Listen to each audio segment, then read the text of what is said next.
Chess appeared in India, presumably in the 5th century. Nobody knows who invented this game. We only know some ancient legends, and here is one of them.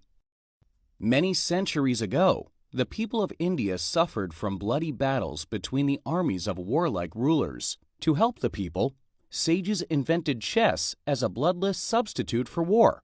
They said, if you want to struggle, then let the chessboard be the battlefield. Look at the chess pieces. They are similar to soldiers, bishops, and knights. There is no need to kill each other. It is better to compete over the chessboard. The rulers accepted this idea, and peace has come to India. Chess has become popular all over the world. Chess is a game for two players, black and white. Chess appeared in ancient times as a military game. That is why the two players are sometimes called opponents. One of the opponents has the white pieces, and the other has the black pieces. They make their moves strictly in turn. The game is played on a chessboard. The chessboard consists of 64 squares. It is divided into 8 rows of 8 squares, alternate dark and light, also called black and white squares. There are 32 light-colored and 32 dark-colored squares on the board. The players sit facing each other with a light-colored square of the board at the lower right-hand corner. Always place the board so that each player's right-hand corner square is light-colored. This rule is easy to remember. White to the right. Chess is played with black and white pieces. The pieces arranged on the board form a position. The position at the beginning of a game is always the same. A picture of a chessboard printed in a book or on a computer screen is called a diagram. This diagram shows how the pieces are placed at the beginning of a game. The white pieces are at the bottom, and the black pieces are on the top. A move is any movement of a chess piece from one square to another. The players make their moves strictly in turn. We will speak about the chess pieces and the way they move a bit later. Now, let's study the chessboard.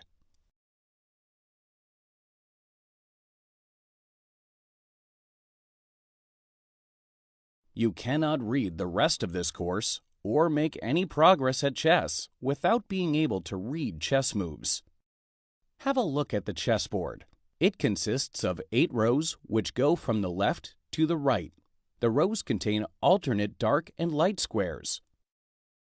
These horizontal rows of squares are called ranks. The ranks are numbered from white's viewpoint, 1 to 8.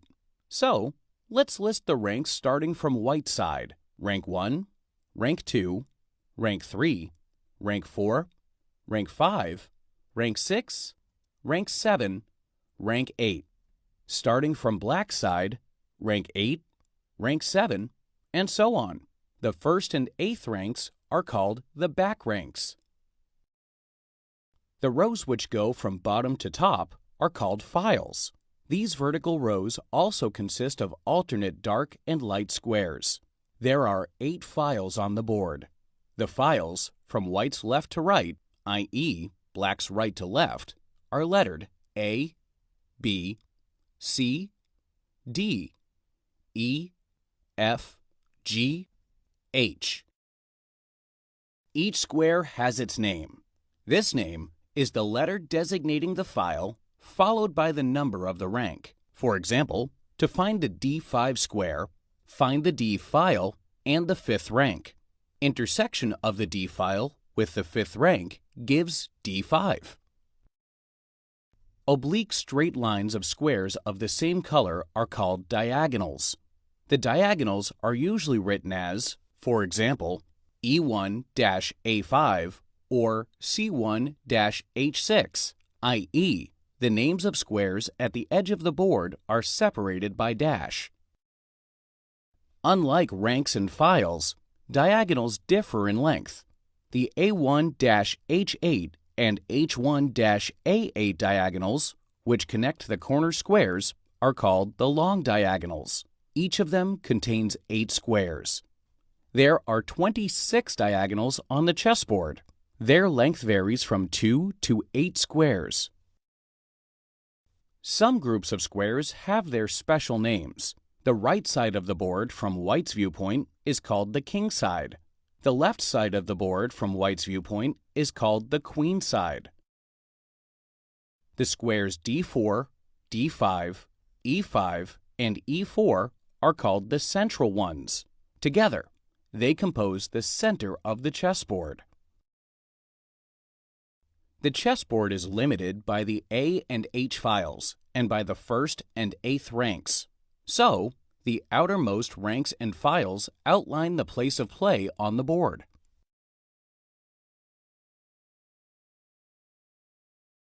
Each player's army consists of 16 pieces called chessmen. Again, chess appeared as a war game in ancient India.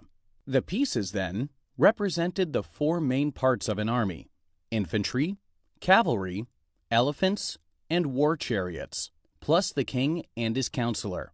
In English, the elephants have become bishops. The cavalry are called knights. The pieces in the corners are called rooks. Rook is a corruption of the Persian Rook, meaning a war chariot. The counselor is now a queen. This piece is called the king. There are two kings, one on each side. When recording a chess game, the king is given a letter K. This piece is called the queen. There are two queens, one on each side. When recording a chess game, the queen is given a letter Q. This piece is called a rook. Each player has two rooks.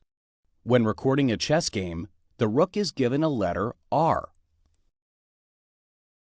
This piece is called a bishop. Each player has two bishops, one light squared and one dark squared. When recording a chess game, the bishop is given a letter B. This piece is called a knight. Each player has two knights. When recording a chess game, the knight is given a letter N. A bishop and knight are called minor pieces, and the queen and rooks major pieces. This is a pawn. Each player has 8 pawns. When recording a fixed chess position, a pawn is written as a P. When recording a chess game, the letter P is omitted. The pawn is also a chess piece, though sometimes chessmen are subdivided into pieces: king, queen, rook, bishop, and knight, and pawns. Thus, we have examined the chess pieces and learned their names. We also know the symbols for them used in chess books. In the first lesson, we learned the names of squares. So, now we can record the events as they unfold on the chessboard.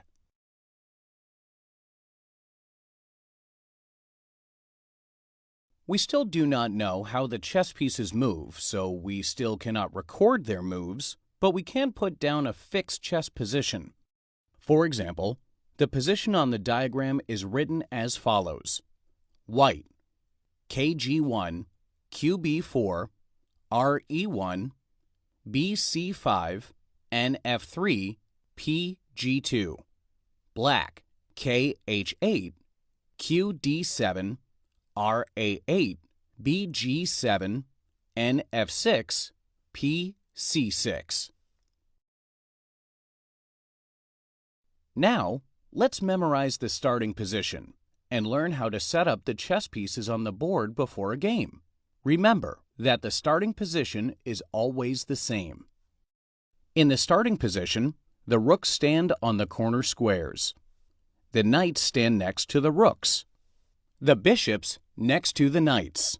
The queens and kings are in the center. The king has a crown. Note that the queen always starts on the square of its own color. Each player has 8 pawns placed in front of the pieces.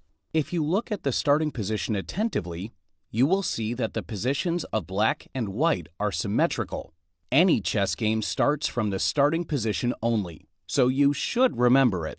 If it is difficult for you to memorize the starting position at once, Try to do it step by step. So, the white rooks are placed in the corners of the first rank. These squares' names are A1 and H1. The black rooks are placed in the corners of the 8th rank, A8 and H8, symmetrically. Imagine that you are outlining a chessboard with 4 lines, A1 through A8, A8 through H8, H8 through H1, H1 through A1, connecting the rooks. The 4 rooks look like 4 towers forming an impregnable fortress for the chess kingdom. The white king and queen should obviously be in the middle of their army. Their starting positions are the E1 and D1 squares, placed at the intersection of the first rank with the E and D files. Remember that the queen always starts on a square of its own color, so put the white queen on the D1 square and the king on E1. Put the black king and queen symmetrically. The black queen goes to the square of its own color, and the king right next to her. The bishops are positioned next to the king and queen, and the knights next to the rooks. Following the symmetry principle for the starting position, black must put his bishops on C8 and F8, and the knights on B8 and G8. Now put 8 white pawns on the second rank and 8 black pawns on the 7th rank. The starting position is now set up. Let's imagine a straight line between the D and E files, dividing the chessboard in 2 parts. The queens turn out to be on one side. That is why that side, A, B, C, and D files, is called the queen side. The kings turn out to be on the other side, E, F, G, and H files, called the king side. Look at the starting position of the white and black pieces on the queen side. This diagram shows the starting position of the white and black pieces on the king side. Imagine a straight line between the 4th and 5th ranks. The lower half of the board, ranks 1, 2, 3, 4, is called white's camp. The upper half of the board, ranks 8, 7, 6, 5, is black's camp. The imaginary line between the 4th and 5th ranks is called the line of demarcation. Let's get acquainted with how the chess pieces move. White always makes the first move, and the game continues with the players moving alternately. Only one piece or pawn may move in a single turn, except when castling, which is explained below. You can imagine a move as a line on the chessboard, and we will use various graphic images to visualize them in this course.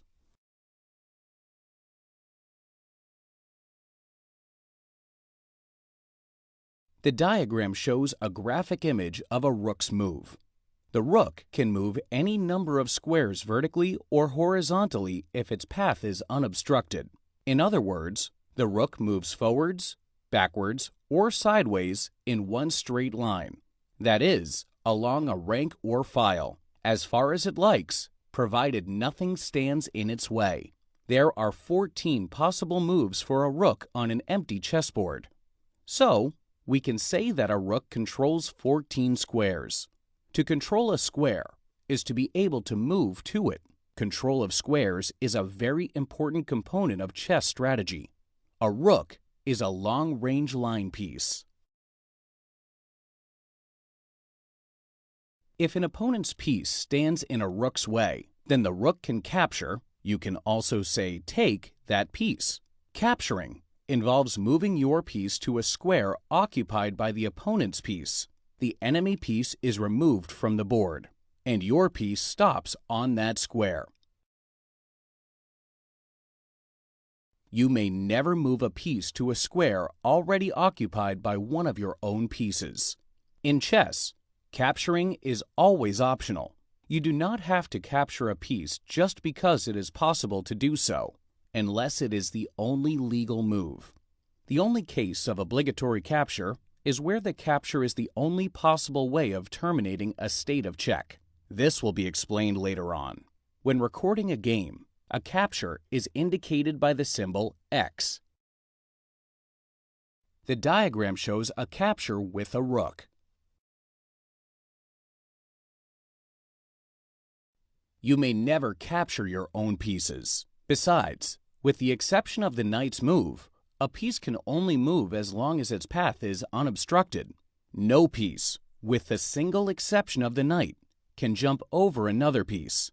In the diagram, the rook can move to any of the following squares on the 5th rank: A5, B5, C5, E5, F5. The rook can also capture the black bishop on G5. However, it cannot move to H5, as no rook can jump over pieces. The rook can also move to any of the following squares along the D file: D8, D7, D6, D4. However, it cannot capture the pawn on D3, as you may never capture your own pieces. The rook can move neither to D2 nor D1, as it cannot jump over pieces. At the starting position, all rooks, 2 white and 2 black, have 0 mobility. As you can see, they are trapped by pieces of the same color. To make the rooks mobile, the players should advance some pawns and develop some pieces. So, a rook's mobility depends on the presence of open files and ranks.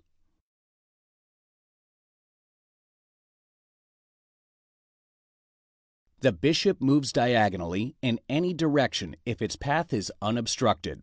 In other words, the bishop moves along a diagonal, forwards or backwards, and as many squares as it likes, provided nothing is in its way.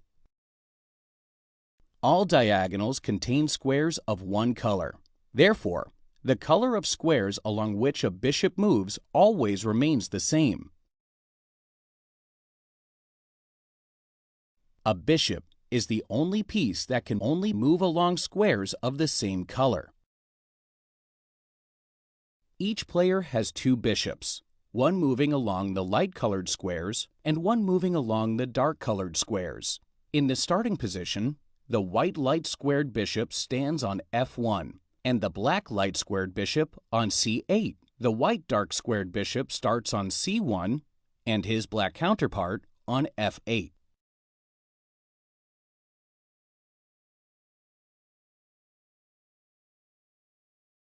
A bishop's capture is similar to that of a rook. If an opponent's piece or pawn is positioned in your bishop's way, you can capture it, removing the opponent's piece from the board and placing your bishop on that square. In the diagrammed position, the bishop can capture the knight on B3.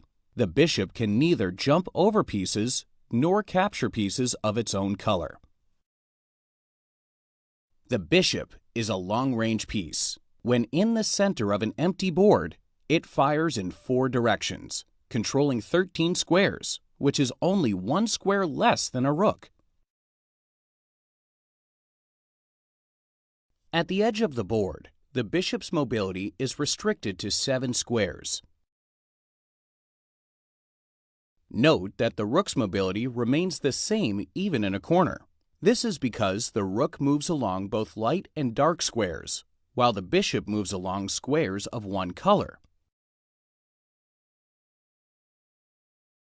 2 bishops of the same color supplement each other, so they are much stronger when acting together. An opponent's piece can always hide from the light-squared bishop on a dark square, and hide from a dark-squared bishop on a light square. It is significantly more difficult to hide from a pair of bishops.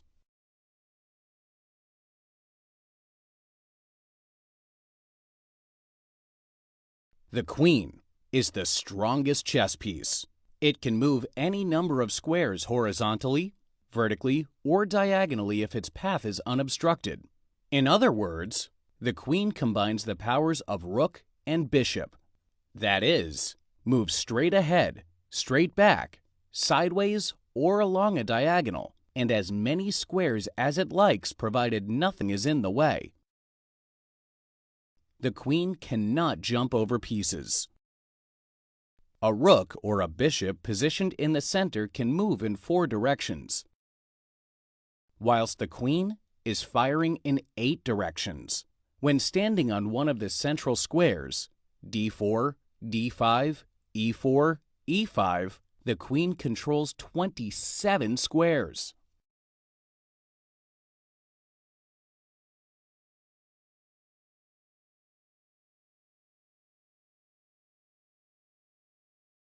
Queen's activity decreases when it moves from the center to the edge of the board. However, even in the corner, the queen controls 21 squares. This cut in mobility is explained by the decrease of the diagonal, bishop squares. There are 13 such squares in the center, and only 7 in the corner. Note that the number of linear rook squares always remains the same and equals 14.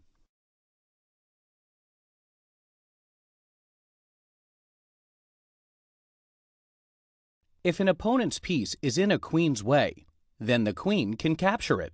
Capturing involves moving your queen to a square occupied by the opponent's piece. The enemy piece is removed from the board, and your queen occupies that square.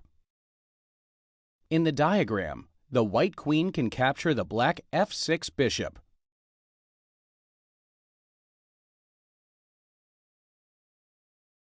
The knight is probably the most tricky piece. It does not move in a line, but jumps. The knight is the only piece that may jump over other pieces.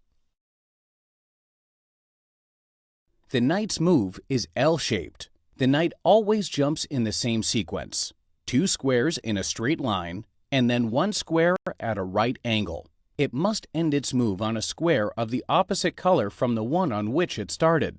A knight placed on a light-colored square always moves to a dark-colored square.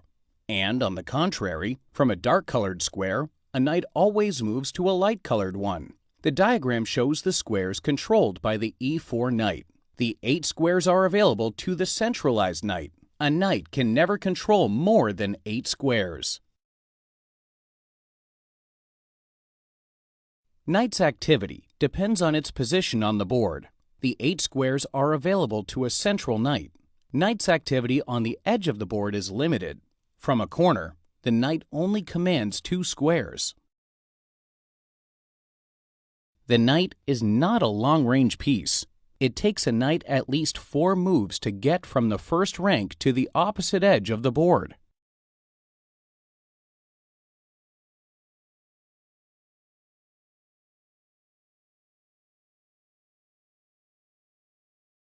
A knight controls less squares than a queen, rook, or bishop, but it has a unique feature. The knight is the only piece that may jump over other pieces, both yours and opponents. In the diagram, the knight can bypass the pawn barrier along the 5th rank with the move nd4 to e6. It is interesting to note that a knight does not control neighboring squares, but it can jump over them. We may say that in contrast to the other pieces, a knight does not move but jumps. Look at the initial position. None of the long-range pieces, neither white nor black, can move as their activity is restricted by the pawns in front of them. Only the knights are able to move immediately thanks to their wonderful capability to jump over pieces. When a knight is jumping over other pieces, it does not affect them. It may only capture on the square to which it moves. The opponent's piece or pawn is removed from the board, and the knight occupies that square. Note that a knight can potentially attack 8 pieces simultaneously, while a bishop or a rook can threaten only up to 4 pieces. Only a queen can also attack 8 pieces simultaneously. This, along with the unique movement pattern and the ability to jump over other pieces, gives the knight some really sophisticated potential in combinations. The knight's movement pattern is very unusual.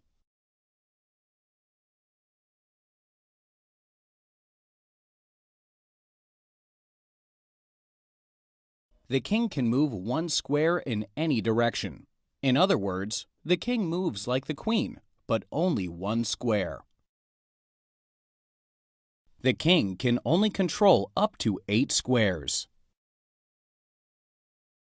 On a corner square, the king controls only 3 squares.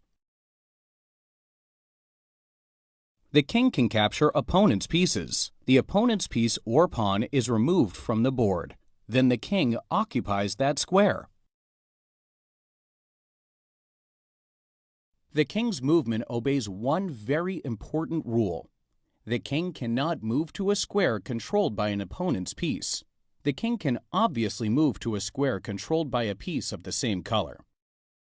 In the diagram, the white king can only move to e5 because the squares f3, f4, f5, and d5 are controlled by the black queen. The d4 and e3 squares are controlled by the black knight, and the d3 square is occupied by the white pawn. The white king can capture the black knight on c3, but it cannot take the d5 bishop as it is protected by the c3 knight, i.e., is under the knight's control.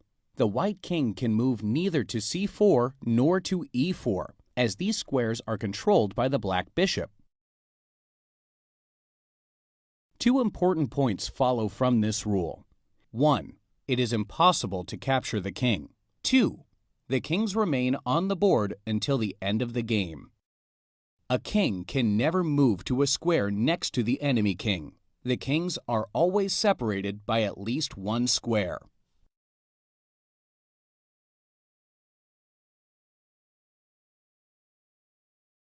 In notation, the pawn is written as a P when recording a position. When recording moves, the letter P is omitted. It is sufficient to name the square of the new position of the pawn. The pawn is the least valuable of chess pieces. It moves only straight ahead and 1 square at a time, except on its first move. So, as compared to other pieces, a pawn walks step by step. A pawn can never move backwards. Note that in diagrams, white pawns always move upward, black pawns downward. On its first move, each pawn has the option of moving either 1 or 2 squares. After that, it can only advance 1 square per move. In the diagram, the white e-pawn has not yet moved. Therefore, it is allowed to go right to e4. This move is recorded as e2-e4. The 2-square move is optional. So, if a player does not want to play e2 to e4, he may play e2 to e3 and go e3 to e4 later. The black pawn on c7 can also move 2 squares, c7 to c5. The white g3 pawn has already moved from its starting position, so it can move only 1 square forward now. Unlike other pieces, the pawn does not capture with its ordinary move. It moves only straight ahead, but it captures 1 square diagonally forward. When your pawn captures an opponent's piece or pawn, that piece or pawn is removed from the board, and your pawn takes its place. In the diagram, the white pawn can take either the black rook, e4 capture d5, or the black knight, e4 capture f5. It is easy to see that a pawn usually controls only 2 squares, unless it is situated on the edge of the board, where it can control only 1 square. A pawn moves only forward and can never move backwards. If it is not possible to move forward, then a pawn must remain on its square. In the diagram, the white d4 pawn and the black d5 pawn stand in each other's way, so they are both blocked, and neither can move forwards. It can happen that whole sets of pawns block each other, forming sophisticated patterns on the board. In this position, 5 white and 5 black pawns form an unmovable monolithic construction, or, according to chess players' terminology, blocked pawn chains.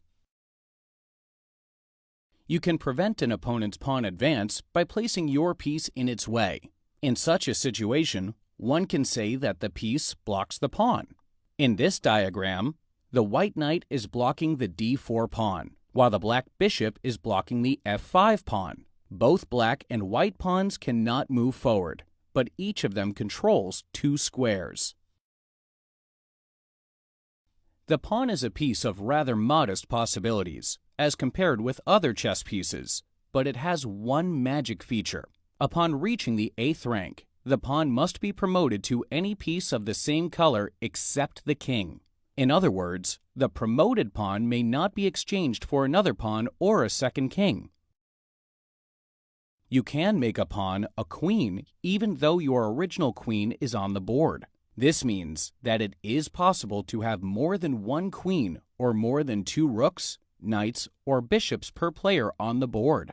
In the diagram, the b7 pawn can be promoted to a queen. This move is recorded as 1 b7-b8q. A pawn move to the 8th row and its promotion to a new piece is one move. Black advances his pawn to f1, promoting it to a knight.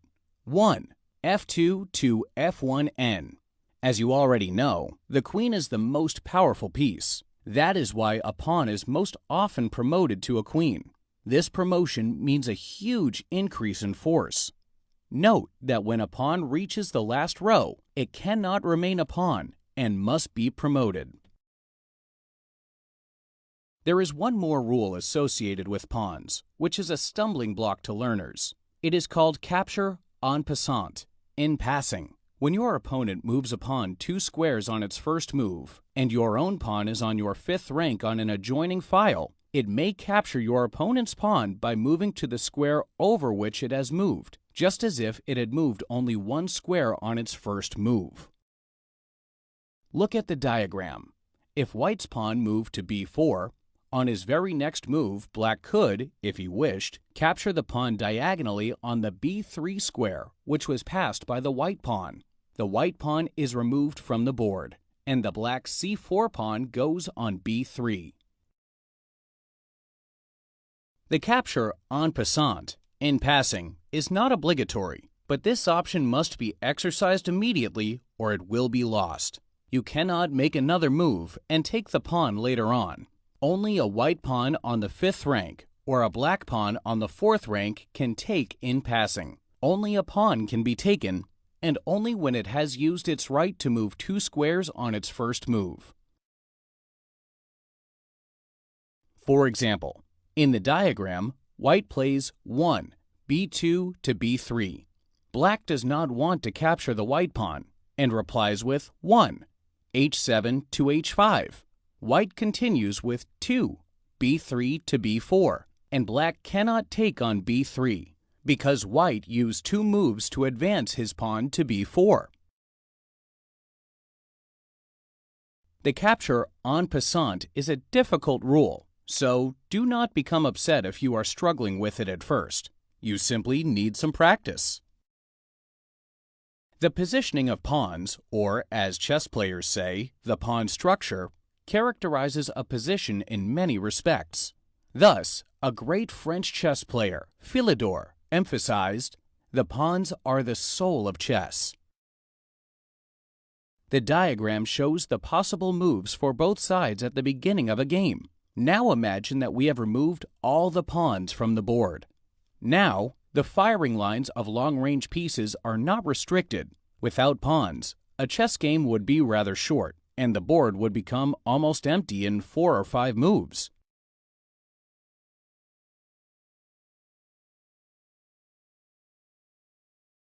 Thus, though pawn properties are rather modest in comparison with other pieces, the pawns do provide a balanced development of the game.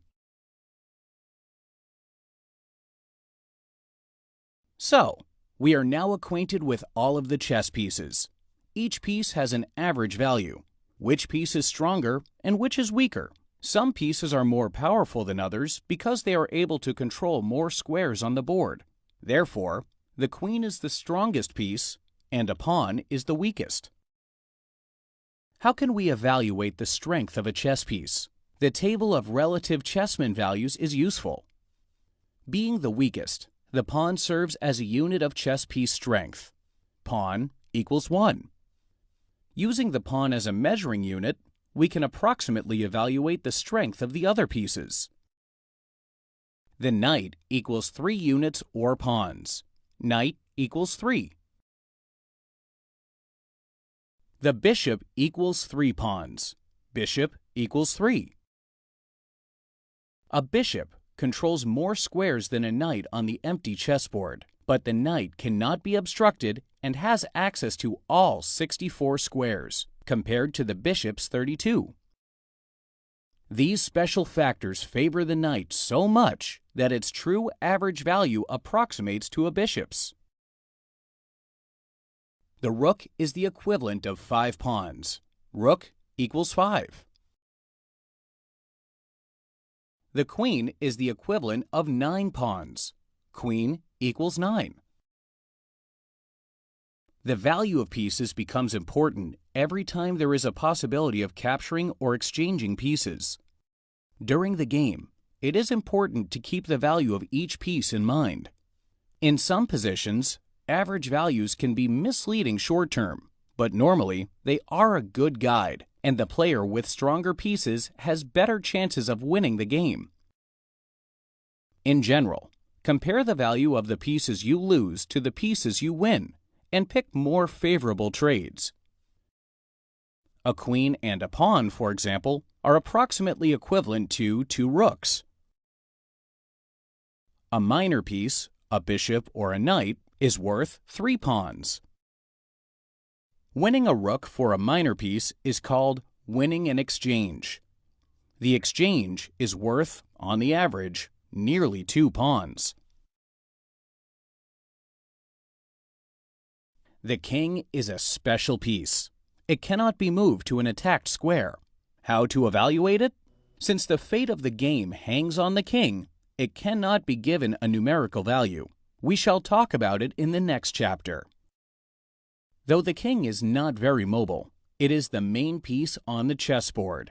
The name of the game, translated from Persian, means the king's death. The object of the game is the virtual capture of the opponent's king. This wins the game.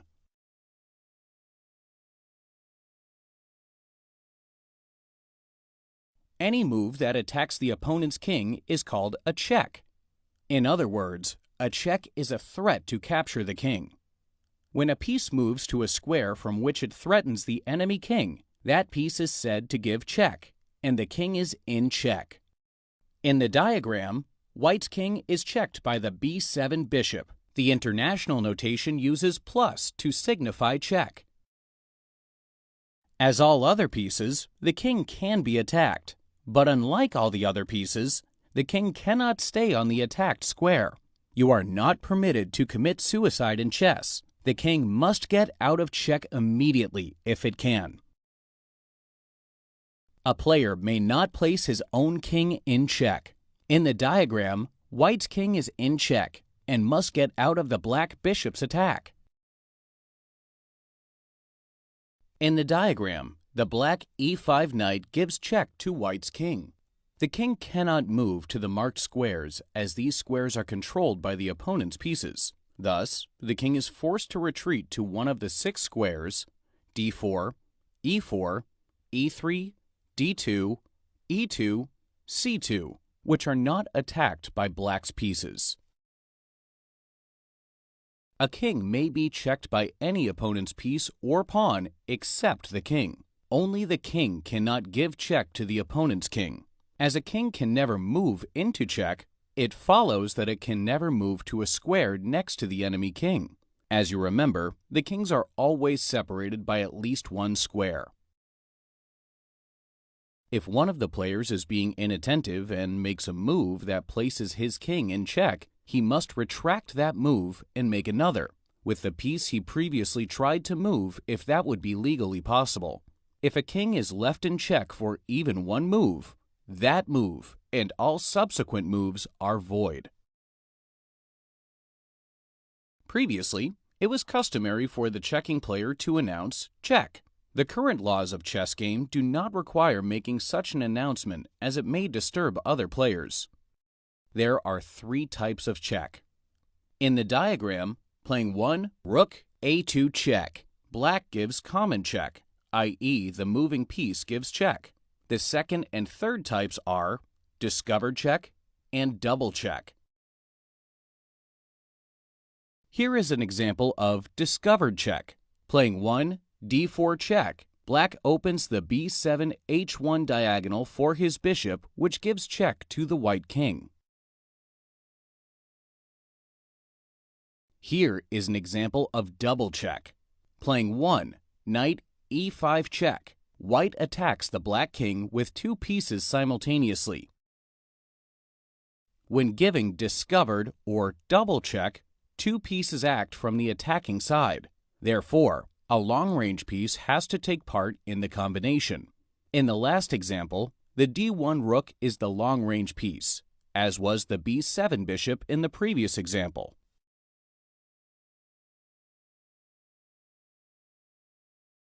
What should you do if your king is in check? There are three possible methods of getting out of check. 1. Moving the king to a square where it is no longer in check. 2. Capturing the checking piece. 3. Placing one of your own pieces between your king and the attacking piece. This method is not available against a knight. Look at the diagram. To avoid the check, the white king can either move to D2 or capture the B3 pawn. Other squares are not available for the white king. The white king cannot take the B4 knight as it is protected by the black king. The second way is to capture the opponent's piece or pawn which is giving check. Besides moving the king to B3, C2, D2, or D3, White can take the piece which is giving check. If the opponent's piece which gives check is not protected by another piece or pawn, it can be captured by the king. The third method to defend from check is to place one of your own pieces between your king and the attacking piece. This method can be called interposition or blocking defense. Basically, you cover your king with a piece or pawn. You can block a diagonal, file, or rank. Note that it is impossible to cover the king if it is attacked by a knight. In such a case, you must choose between moving away your king and capturing the opponent's knight. After double check, you can neither cover your king nor capture both pieces giving the double check, because it would require two moves. Thus, there is only one way to defend from double check, which is to move the king to another square. This position presents an amusing case where the white king, while running away from the check, gets discovered check with the D1 rook.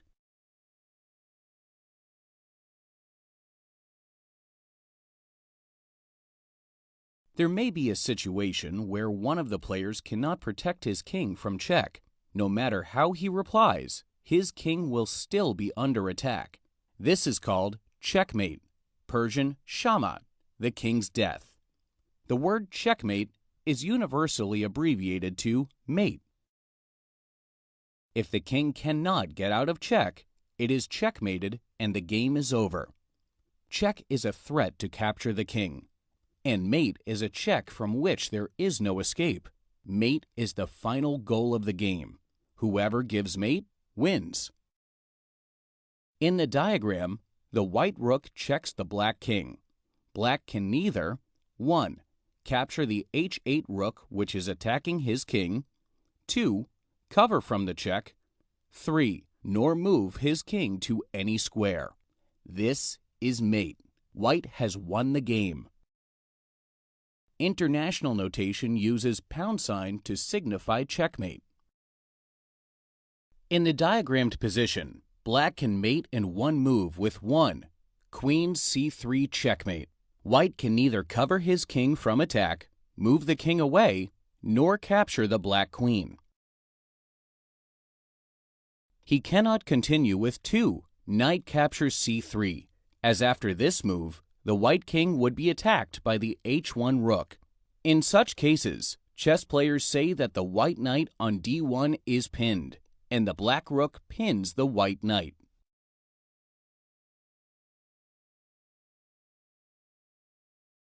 The players move alternately, and only one piece or pawn may be moved in a single turn.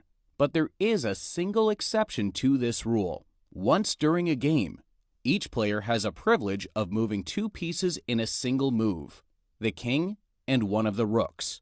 This is called castling. Castling involves two moves made on the same turn, one by the king and one by a rook.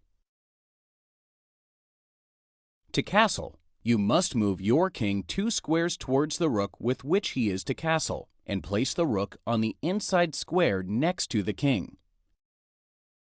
Castling is an important move because it allows you to place your king in relative safety and also allows the rook to become more active. As each player has 2 rooks, there are 2 types of castling: kingside castling and queenside castling. Note that the distance between the king and the h1 rook is 2 squares, whilst the distance between the king and the a1 rook is 3 squares. This is why kingside castling is also called short and queenside castling is called long. In this position, both black and white can castle both kingside and queenside. Kingside short castling is recorded as 0-0, 00. Queenside long castling is recorded as 0-0-0, 000. Each player can castle only once in a game. The following conditions of castling are obligatory. 1. Neither the king nor the rook have moved before. If one of the rooks has moved while the other has not, then castling is possible with the unmoved rook. 2. There must be a clear pathway between the king and the rook involved.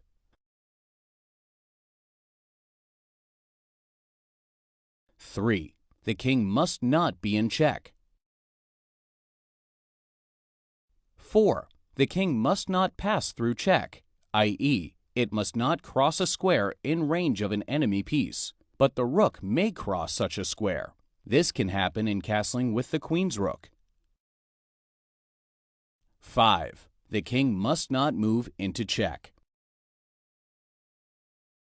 A king which has been checked earlier in the game is still free to castle if it has never moved and is not in check now.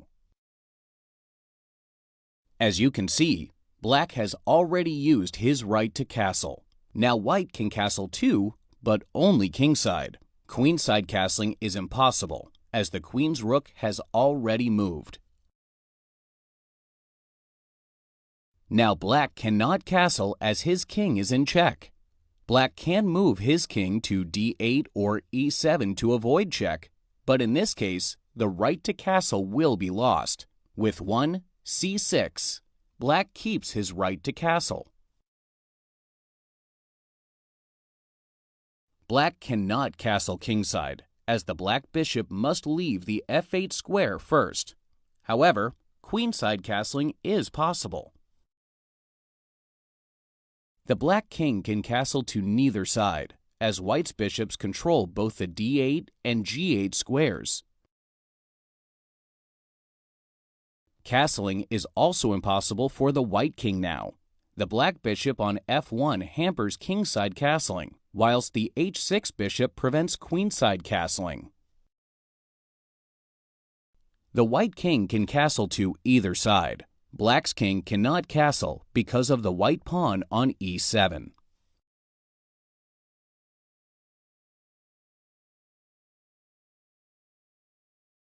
Now we know what is check and what is mate, but these are not all of the possible fates of a king. In the diagrammed position, black is to move. The black king has no squares to move to. However, there is no mate, as the king is not attacked. This situation is called stalemate. So, if a king is not in check but that player can make no legal move, the game is a draw by stalemate. It is not mate because it is not even check. The game cannot go on as the stalemated player has no legal moves, and yet neither player has won. So the game is called a draw. In the diagram, white has an extra rook. Therefore, this result is very disappointing for him. Stalemate can occur not only with the lone king, but in the presence of other pieces or pawns as well. In the diagram, white is to move, but neither his king nor pawn can move. This is a stalemate, and the game is a draw. Black to move, stalemate. Black to move, stalemate. Black to move, stalemate. White to move, stalemate. In some cases, mostly with beginners, stalemate is caused either by the unskillful attempt to give mate to a lone king or by indiscreetly playing for the opponent's piece's extermination in a situation where the opponent has a significant material disadvantage. However, having a significant material advantage, a pawn's value equals 1 unit, while the queen's value is estimated as 9 units, white could win the game. The quickest way to the win is the following. 1. Queen b3, bishop a7. 2. Queen b7, checkmate. Sometimes, a losing player manages to arrange a stalemate position, deliberately sacrificing his last piece, or even 2 or 3 pieces. Black has material advantage. The queen equals 9 pawns, while the rook equals 5, but white escapes mate thanks to a stalemate. 1. Rook e3. Queen captures e3. Draw. White's position seems to be hopeless, as there is no evident defense from mate in one move with queen f1 to h1 checkmate or queen f1 to g2 checkmate. But he finds a miraculous escape. 1. Rook h8, king captures h8. 2. Queen c8, king h7. 3. Queen h8, king captures h8 stalemate.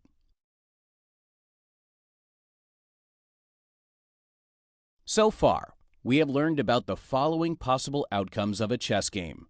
1. Mate. A. Win, if you give mate to the opponent's king. B. Loss, if, regrettably, your king gets mated. 2. Draw. A. Stalemate. B. There remains 2 single kings on the board. Let's consider one more type of draw. 1. Queen g6, king h8. 2. Queen h6, king g8. 3. Queen g6, king h8. 4. Queen h6, king g8. 5. Queen g6. The black king is forced to repeat moves, as it cannot avoid repeated checks. Such a playing pattern is reminiscent of perpetual motion and is called perpetual check. Under conditions of perpetual check, the outcome of the game is considered a draw. Usually, the weaker side tries to lead the game to perpetual check in order to avoid a loss. In some cases, the idea of perpetual check is combined with stalemate patterns. In the present diagram, white has 3 extra pawns and black's position seems to be hopeless. However, note that the black king also has no squares to move to. Alas, this is not stalemate because the black rook is on the board. So, black should try to sacrifice his rook. Here, a perpetual check comes to aid. 1. Rook f5. 2. King g4. Rook f4. 3. King g3. Rook f3. 4. King g2. Rook f2. 5. King g1. Rook f1. The black rook has gone mad. 6. King G2, Rook F2. 7. King H3, Rook F3. 8. King G4, Rook F4. 9. King G5, Rook F5. 10. King H6, Rook H5. 11. King takes H5. Stalemate.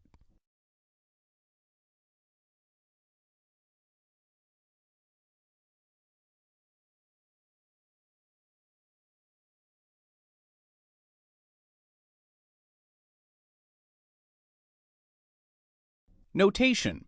How to read moves. Now you know the principal laws of chess and can play a real chess game. We have already learned about the basics of chess notation. We know the symbols for chess pieces, chessboard squares, check, and mate. But you should also learn how to record your game and how to play through others' games on the board using the record of moves, or notation. The rook moves from d1 to d5. This move is recorded as follows. Rd1-d5. The letter of the piece is followed by the square it leaves and the square it moves to. Many nations use their own symbols for pieces.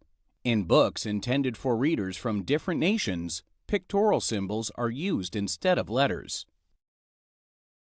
This move is recorded as Ng2-e3.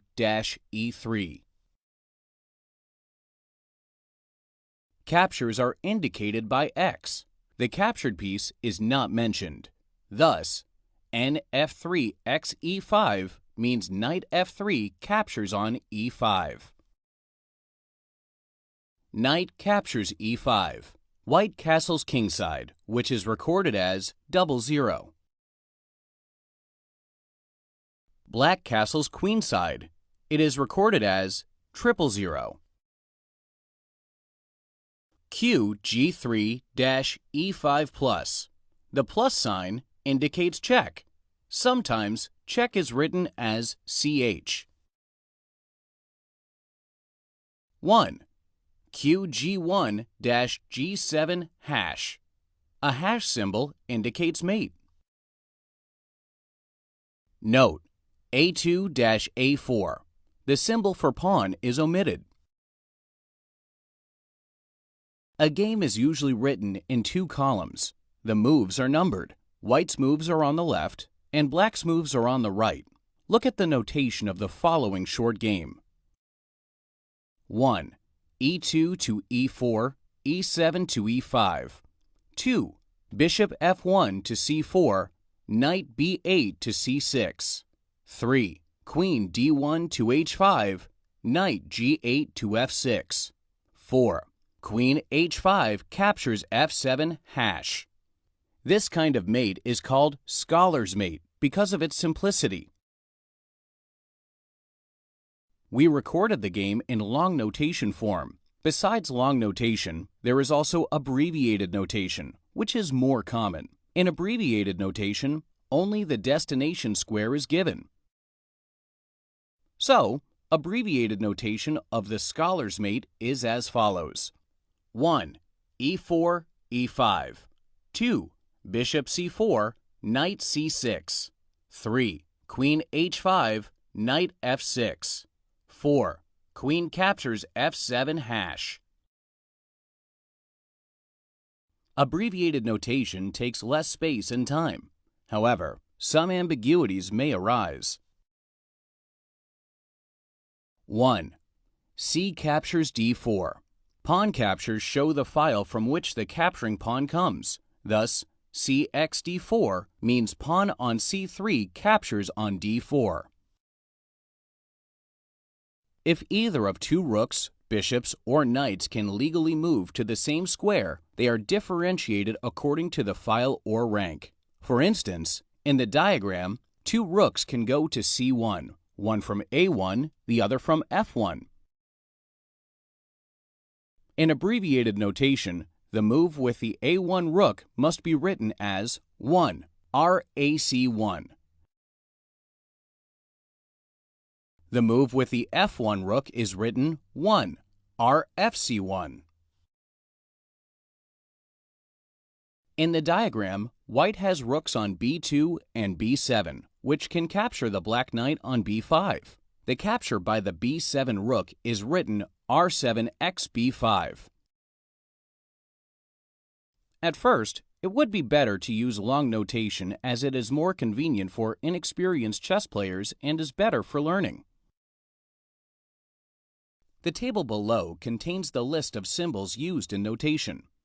X is capture, 0-0 is kingside castling, 0-0-0 is queenside castling, plus is check, hash is mate, stalemate is stalemate. You will meet many other symbols in chess books.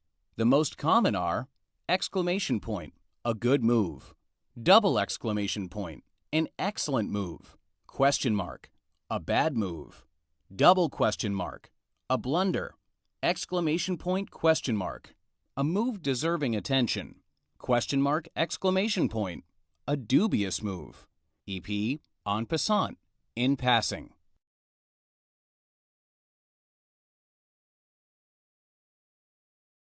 The most common ending in chess is king and queen against a lone king. King and queen can mate the opponent's lone king. But how to do it and where? In the center of the board, the king has 8 squares to move to. Is it possible to mate in the center of the board? Let's look at some examples. White has improved his position, but there is no mate as the black king can retreat to d7 or e7. No mate again, as the king still has 2 squares to retreat. Thus, it is impossible to mate the king in the center of the board. To mate the black king, we must drive it to the edge. Let's look at some examples of mate on the edge of the board. The black king is mated. The black king is mated. The black king is mated. The black king is mated.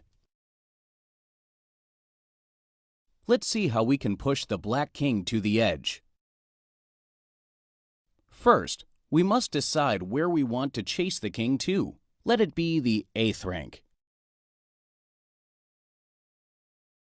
Generally, the king can be pushed either to the A or H files or to the 1st or 8th rank. Note that the queen is able to drive the king to the edge on its own.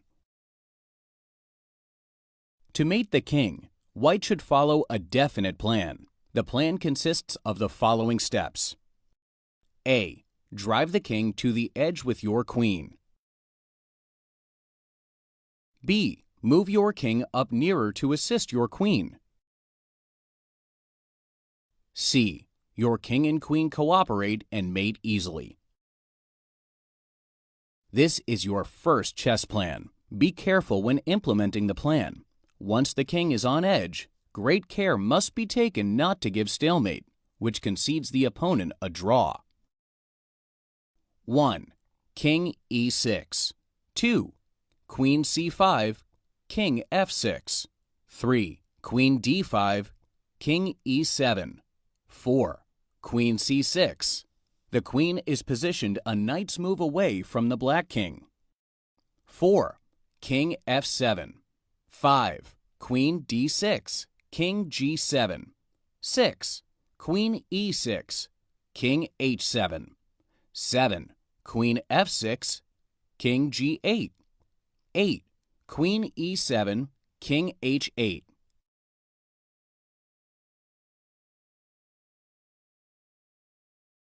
Now, 9. Queen f7, a bad move, leads to stalemate.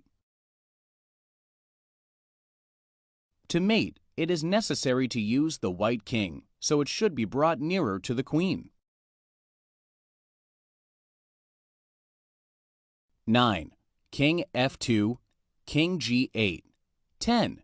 King g3, king h8. 11. King g4, king g8. 12. King g5, king h8. 13. King g6, king g8. 14. Queen G7, mate.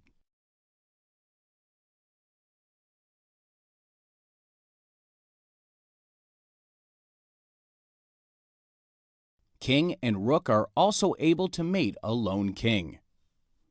Again, to mate the black king, you should push it to the edge of the board. It can be driven to the first or to the 8th rank or to the A or H files. Mate. This is a key position. Look at the arrangement of the kings. The kings stand on the same line, with one square between them. As chess players say, the white king is in opposition to the black king. The opposition is necessary when mating a lone king with king and rook. This is the only exception when it is possible to mate without the opposition. The black king cannot escape from the mating net, as its movement is restricted by the edge of the board. Unlike the queen, one rook cannot push the opponent's king to the edge of the board on its own. Let's say the black king is already cut off by the 7th rank while the white king is still far away. How to mate? It is necessary to move the white king towards the black king and take the opposition. Until you set up the opposition, checks and other moves with the rook make no sense. 1. King E2, King D8. 2. King D3, King C8. 3. King C4, King B8. The white rook is attacked. Move it further from the black king, keeping control over the 7th rank.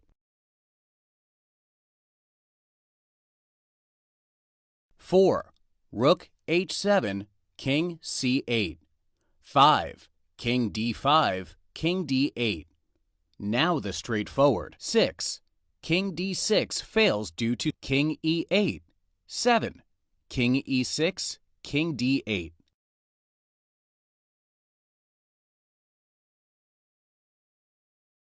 Six. King E6. The white king is in the knight opposition and does not let the black king move towards the white rook because of 6. King E8. 7. Rook H8, mate.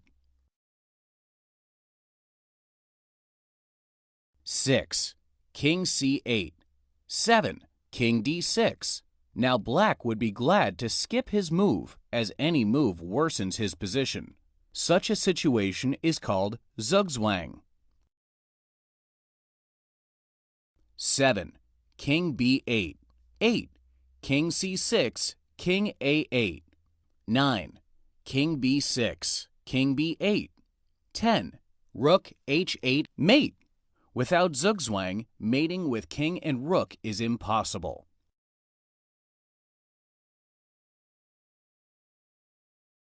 Let's now see how we can push the black king towards the edge of the board. To do this, we make the following steps. Cut off the king from the rest of the board along a rank or file. Knight opposition, zugzwang,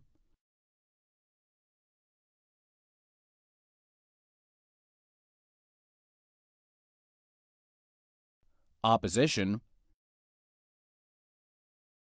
pushing check with the rook, which turns into mate at the edge of the board.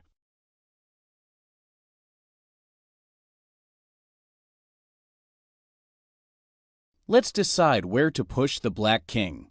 Let it be the H file. 1. Rook E4. The rook cuts off the black king by the E file. King F6. 2. Rook E1, King F5. 3. King D4. White takes the knight opposition. 3. King F6. 4. King D5. Black is in zugzwang. 4. King F7. 5. King D6, King F8. 6. King D7, King F7. 7. Rook F1. The rook check pushes the black king aside.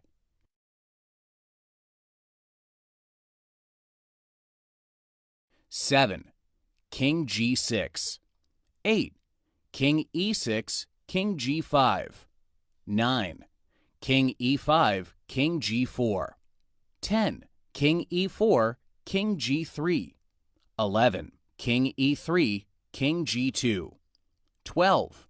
Rook F8, King G1. 13. King E2, King G2. 14. Rook G8, King H3. 15. King F2, King H4. 16. King F3, King H5. 17. King F4, King H6. 18. King F5, King H7. 19. Rook G1, King H6. 20. Rook G2, zugzwang, King H7. 21. King F6, King H8. 22. King F7, King H7. 23. Rook H2, mate.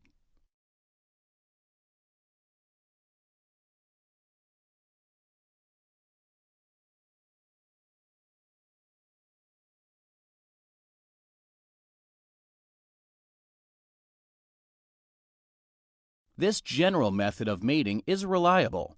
However, a subtlety on the 6th move allows mating much faster. 1. Rook E7. White changes his plan just in time. He decides to stop pushing the black king to the H-file and immediately cuts it off by the 7th rank. King G8. 2. King E6. King F8. 3. King F6, King G8.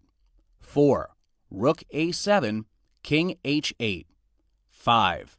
King G6, King G8. 6. Rook A8, mate.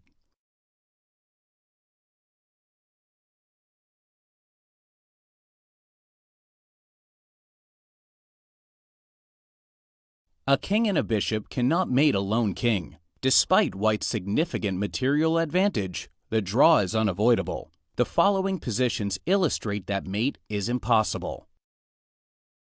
Bishop B7, King B8.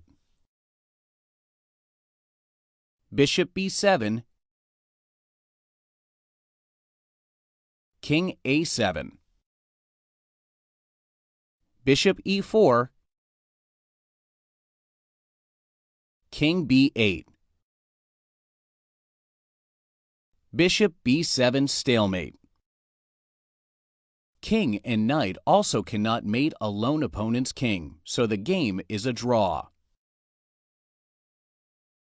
Knight B6. King A7. No mate. Knight C7. King B8. No mate. Knight B4. King A8. Knight C6, stalemate.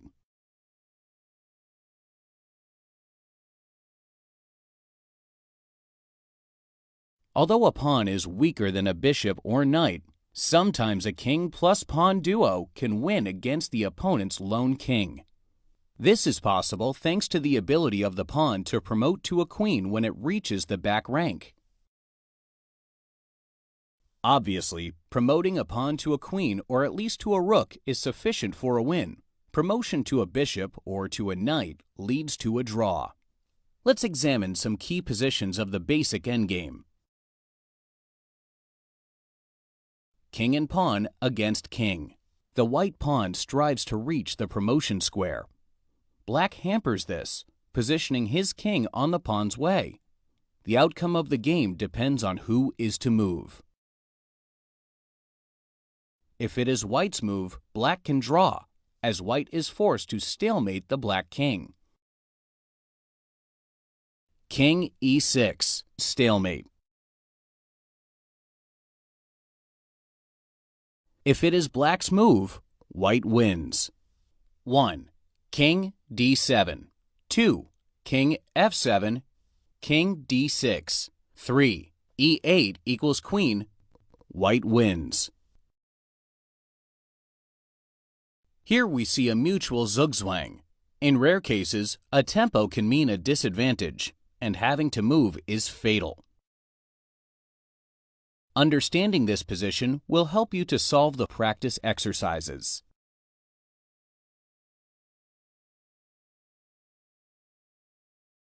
Having learned the rules of chess, we can try to play an actual game. Let us remind you that chess is a game for two players. So, if a conflict arises during a game, the player's behavior should correspond to the following rules.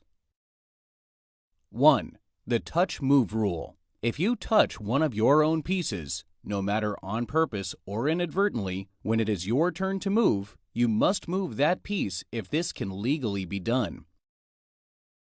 For example, if playing as white you have touched the d4 pawn, then you have to make a move with this pawn.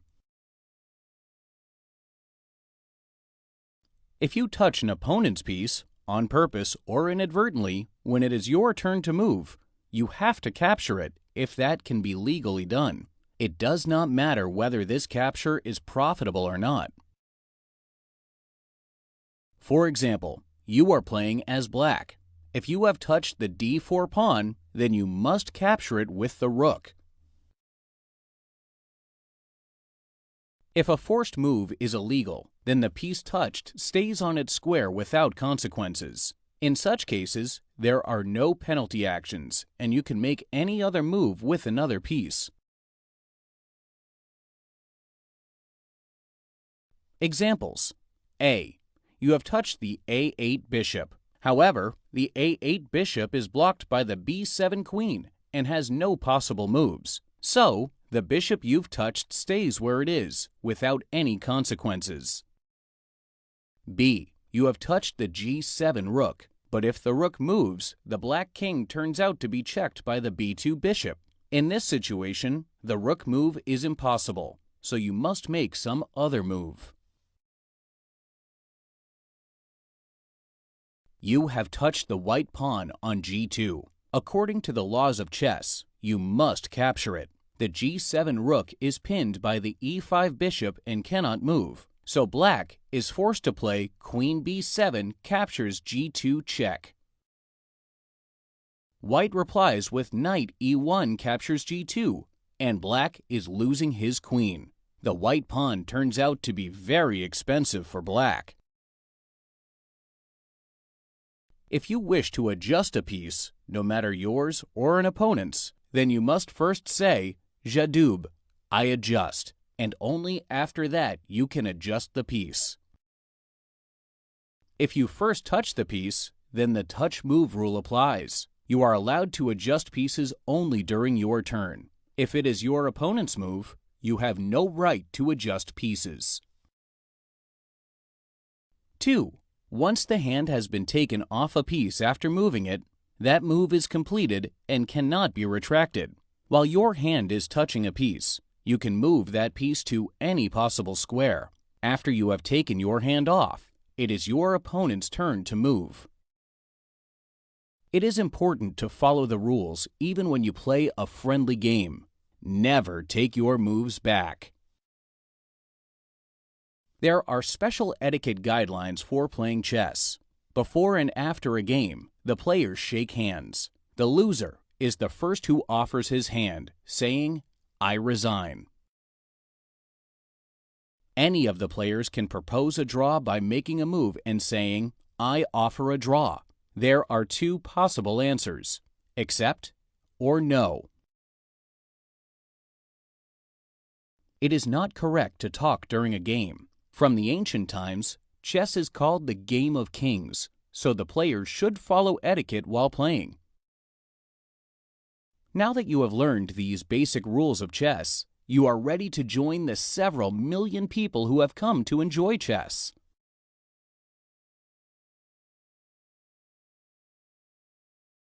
Chess mazes serve as exercises for concentration. You have to find the quickest and the only way to reach the goal. These exercises teach you to stay attentive, accurate, and concentrated. In the given exercise, the white king must reach the marked square, avoiding the squares controlled by the black pawns.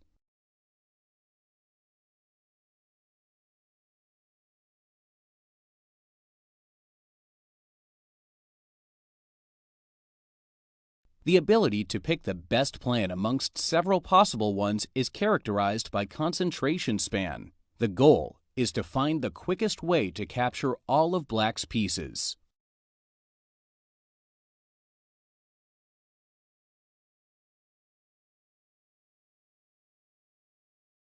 Memory is the ability to keep facts in mind and recall them at will. To solve an exercise, you should permanently keep the current position in your memory.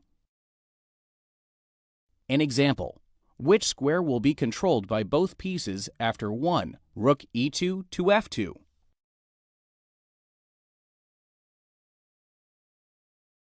Imagination is the ability of the mind to imagine, to picture something that is not yet evident. Solve the exercises for imagination without moving pieces on the board. Example: can the a2 knight reach the g8 square in 4 moves?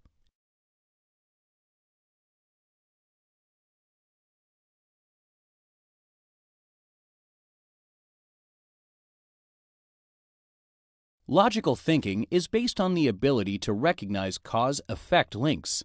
Example: which king will reach the marked e4 square first?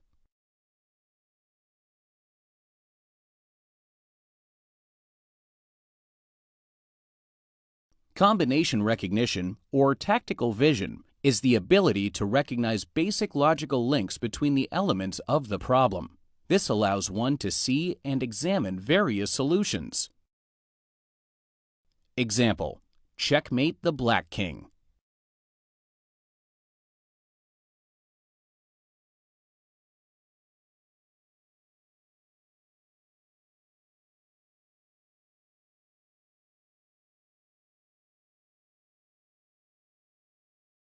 Creative thinking will help you figure out new concepts and knowledge. These exercises contain some new elements. Example: mate in 1 move.